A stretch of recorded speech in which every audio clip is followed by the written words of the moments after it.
भले ही ममता बनर्जी कुछ भी कह रही हो, लेकिन बड़ा सवाल उठता है कि अंत में क्या ममता बनर्जी मान जाएंगी? क्या कांग्रेस को वो 4 से 5 सीटें देने के लिए तैयार हो जाएंगी? और क्या कांग्रेस भी इस पर खुशी खुशी अपनी सहमति दे देगी? नमस्कार, मैं हूं आपका दोस्त विजय विद्रोही। न्यूज़ तक में आप सबका स्वागत है। आप मुझसे जुड़ चुके हैं, इसके लिए आप सबका तहे दिल से शुक्रिया। और अगले 7-8 मिनट बंगाल की राजनीति पर बात करेंगे इंडिया पॉलिटिकल फ्रंट के नज़रिए से। तो अभी ममता बनर्जी के तेवर कड़े दिख रहे हैं। वो कह रही हैं कि 2 से ज़्यादा सीटें वो कांग्रेस को नहीं देंगी। ऑन रिकॉर्ड कह रही हैं वो ये बात, लेकिन ऑफ रिकॉर्ड क्या चल रहा है? एक खबर तो ये आ रही है कि ममता ने जब कड़े तेवर दिखाए उसके बाद कांग्रेस के खेमे में हलचल मची है और कांग्रेस का खेमा अब 10 की बजाय 5 सीटों के लिए सहमत है। उनको लग रहा है 5 सीटें मिल जाएं बहुत है। इसमें एक बहरामपुर की सीट है जो पिछली बार अधीर रंजन चौधरी ने जीती थी, जो कांग्रेस के लोकसभा में नेता हैं। दूसरी दक्षिण मालदा की सीट है। 3 और सीटें कांग्रेस चाह रही है, ममता देने को तैयार नहीं है। कुछ लोग कह रहे हैं कि वो बदले में असम की एक और मेघालय की एक सीट मांग रही है, जिसके लिए कांग्रेस कतई तैयार नहीं है। क्यों तैयार नहीं है उसके बारे में मैं आगे बताऊंगा। लेकिन ममता कांग्रेस को नाराज करके भी नहीं चल सकती, क्योंकि बीच में एक कॉमन फैक्टर है। वो कॉमन फैक्टर एम है। एम फैक्टर यानी मुस्लिम फैक्टर। कुल मिलाकर देखिए, पश्चिम बंगाल में 42 लोकसभा सीटें हैं। इसमें से 10-12 करीब 1 दर्जन सीटें ऐसी मानी जाती हैं जहां पर मुस्लिम वोट निर्णायक होता है, जहां मुस्लिम वोटों की तादाद 25-30% से ज्यादा है। और ममता अच्छी तरह से जानती हैं कि जैसे दिनाजपुर है, और फिर उसके बाद कुछ और सीटें हैं, मुर्शिदाबाद है, मालदा है और रायगंज है, ऐसी कई सीटें हैं। ममता अच्छी तरह जानती हैं कि मुसलमान वोटों का बिखराव हुआ, जो कि 30% मोटे तौर पर माना जाता है, लेकिन आमतौर पर कुछ लोग कहते हैं कि 32 से लेकर 33-34% तक मुसलमान वोट है। तो मुस्लिम वोटों का अगर बिखराव हुआ तो मुश्किल में ममता की सीटें भी पड़ सकती हैं। रायगंज की सीट एक अच्छा खासा उदाहरण है।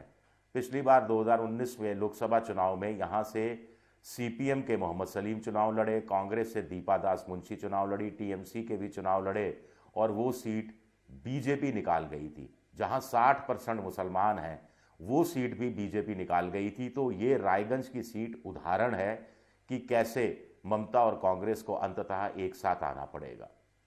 अब कांग्रेस क्या कह रही है? कांग्रेस कह रही है पिछली बार की 2 सीटें वो दे दो, और बाकी 3 सीटें भले ही ऐसी दे दो जो बीजेपी के पास थी। आप समझ गए, 18 सीटें बीजेपी ने जीती थी। बाबुल सुप्रियो फिर बीजेपी छोड़कर ममता के साथ चले गए थे, आजकल ममता सरकार में मंत्री हैं। तो उन 18 में से 3 सीटें दे दो जो बीजेपी ने निकाली थी। तो ममता को इस पर क्या एतराज होना चाहिए? कुछ लोग कह रहे हैं कि ममता को एतराज इस बात का है कि ममता को नहीं लगता कि उन सीटों पर कांग्रेस बीजेपी को हराने की स्थिति में है। टीएमसी जरूर हरा सकती है। दार्जिलिंग की सीट छोड़ दी जाए, दार्जिलिंग है, पुरुलिया सीट है, दार्जिलिंग की सीट छोड़ सकती है ममता कांग्रेस के लिए, तो 2 + 1 3 हो जाएंगी।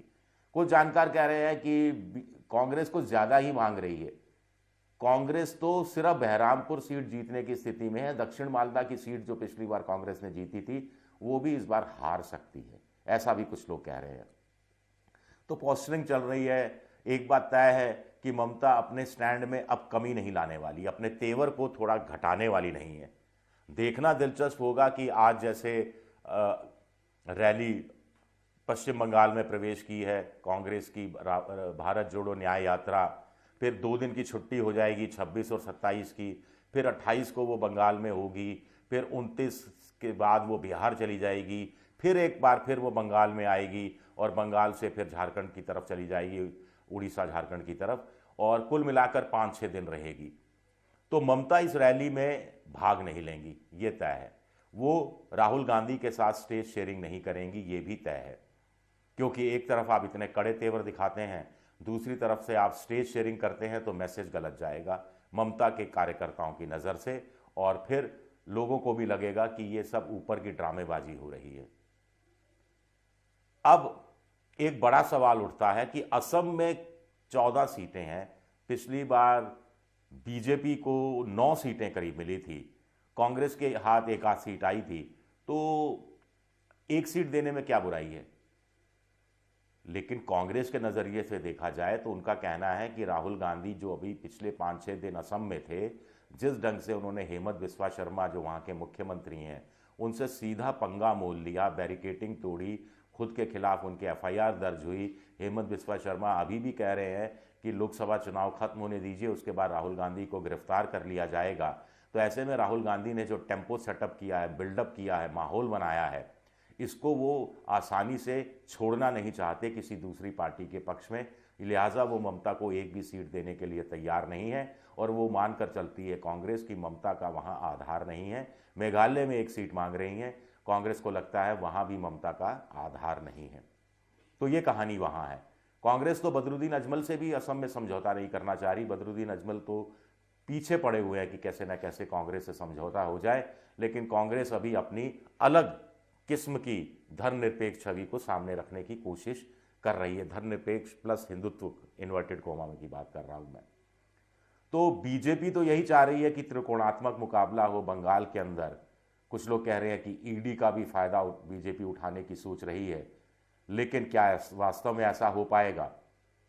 लोग कह रहे हैं कि अभी बहुत वक्त है, मीडिया को उतावलापन होगा, बीजेपी को जल्दबाजी होगी कि सीट शेयरिंग में क्या हो रहा है क्या नहीं हो रहा है। लेकिन ममता जानती है, राहुल गांधी जानते हैं, मल्लिकार्जुन खड़गे जानते हैं कि बहुत वक्त है अभी सीट शेयरिंग का। अभी महीना 1.5 महीना है, 1.5 महीना तक आप आपस में इधर उधर बातें कर सकते हैं और कैंडिडेट घोषित करने की बात तो तब आएगी जब लोकसभा चुनाव की घोषणा होगी, तब तक समझौता हो सकता है।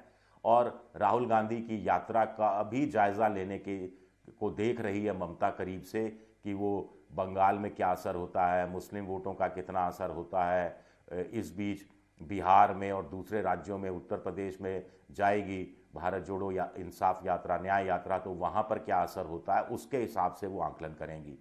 अगर उनको लगेगा ममता को कि मुस्लिम वोट वाकई में विभाजित हो सकता है और कांग्रेस की तरफ खिंचा जा सकता है, तो ममता अपना स्टैंड बदल सकती है और कांग्रेस को 5 सीटें भी देने के लिए तैयार हो सकती है। शुक्रिया, बहुत बहुत शुक्रिया मेरा ये वीडियो देखने के लिए।